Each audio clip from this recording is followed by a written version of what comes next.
રાજ્યના નાગરિકોને વિવિધ પ્રશ્નો નડતા હોય છે. ક્યારેક અધિકારીઓ કે પછી કર્મચારીઓ વચેટિયાઓ તેમનું કામ કરવા નથી દેતા અને તેમને પ્રશ્નોનો સામનો કરવો પડતો હોય છે.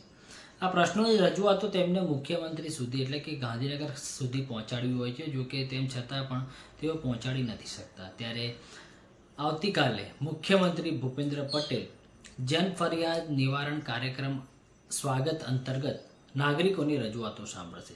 એટલે કે જે કોઈ નાગરિકોને રજૂઆત હોય તે પોતે મુખ્યમંત્રી સુધી પહોંચાડી શકશે. આવતીકાલે સવારે ગાંધીનગર સ્વર્ણિમ સંકુલ 2 ખાતે મુખ્યમંત્રીનું જનસંપર્ક એકમ, ત્યાં આગળ તમે તમારી અરજી સવારે 7:30 થી 10 વાગ્યા સુધી પહોંચાડી શકશો. ત્યારબાદ મુખ્યમંત્રી 12:30 વાગે જે તમારી અરજીઓ છે તે સાંભળશે અને તેના લાગતા વળગતા અધિકારીઓ કે કર્મચારીઓ સુધી તેના જે ચોક્કસ તમારું કામ જે છે તે કરાવવા માટે આદેશ કરી શકે છે. તો આવતીકાલે સવારે 7:30 થી 10 વાગ્યા દરમિયાન તમામ નાગરિકો જે કોઈને કોઈ બી પ્રશ્ન હોય અને મુખ્યમંત્રી સુધી તેની રજૂઆત કરવા માંગતા હોય તે પહોંચાડી શકશે.